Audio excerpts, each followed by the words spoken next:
นั่งเย็นหน่ายก็เสียงพวกเราดีเขาต่อไปทุกคนทั้งหลายเราขอตั้งใจเราไปภาวะในคอเราอ่านไปอ่านทุกทางที่เจออัลบาด้วย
สุปเจยานิพิโอสัพพะทานิยาเทนะกำลังถวายปัจจัยแก่ครูบาอาจารย์คณะสงฆ์ที่ใดเป็นสักขีพยานห่วง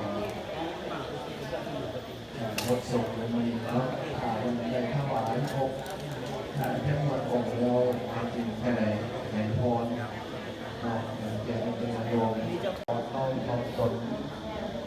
เราเป็นการเส้นเดียวกันคณะศรัทธาแล้วก็เป็นผู้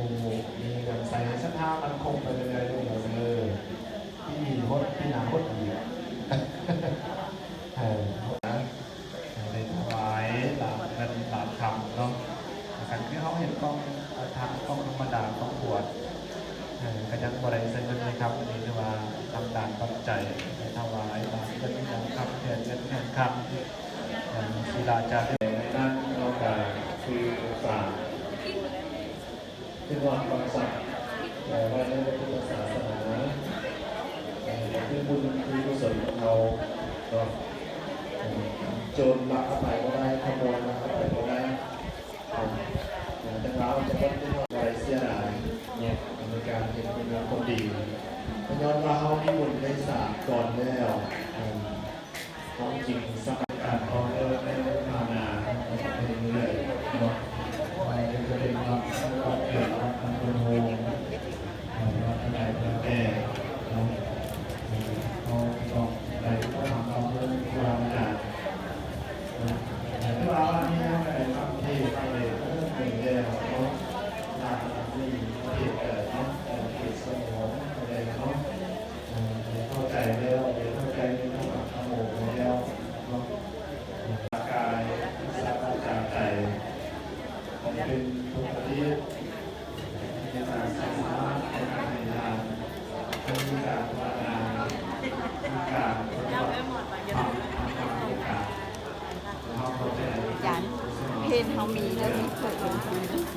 โดยส่งกันมาของการเงิน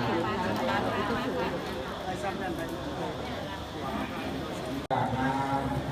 เนตัจจาระวะโรตัสสะเทมานาสัมภวะเทนะปริมาณาอุทานะสัจจะสิริยัญจาสัพพะทาเวนะสัพพะทานิกัจจรังเกสิโนอาสยโนนะตัสสะนิกัตติโตเอตัสสะติงานิธร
โศกโรคภัยไข้เจ็บขนาดขอได้มาขอมาขอบคุณญาติโยม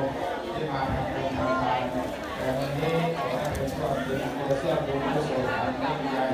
คุณทำนำสู่หาสุขหาโชคหาเป็นเรื่องทุกสิ่งทุกอย่างก่อนเลยจะได้เป็นใจเราดีจะได้เรื่องความสุขความเจริญเรื่องสรรเสริญ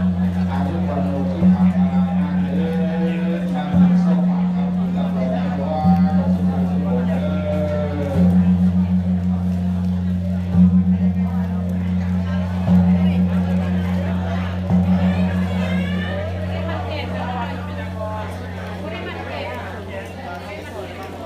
ว่า